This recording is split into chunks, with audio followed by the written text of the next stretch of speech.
This time, she's our mother.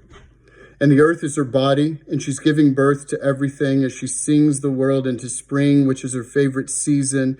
She doesn't see a reason to make us afraid of her.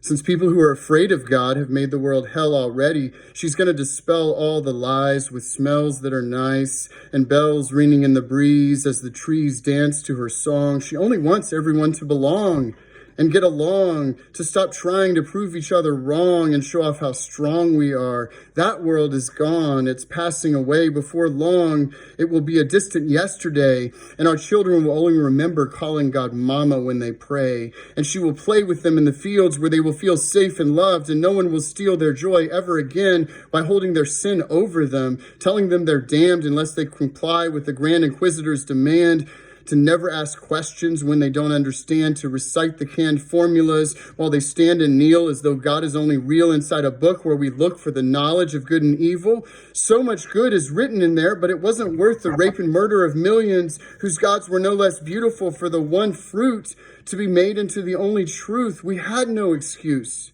We knew that the knowledge of good and evil was a cursed fruit, and every serpent in the black robe regiment who preaches the salvation of correct belief is a thief of joy, because grace happens without our beliefs. In the midst of disease and sleazy catastrophes, when we cease and desist from trying to prove ourselves right and we surrender to the light that's bright and pure and allow it to cure us by striking us blind until our minds stop persecuting God, who doesn't live in a book, who forgives us for building an empire out of her love, but she decided enough is enough, so she's going to play it tough for a while until every juvenile with all the answers is ready to sit down and shut up. Once they've had enough of the cup of wrath, everyone will laugh when we stop trying to know and let divinity flow through us into poetry, since that's all God ever wanted us to be. Poetry of every different form, ungoverned by norms beyond the intuition of harmony, always saying yes and, even when we don't understand, letting love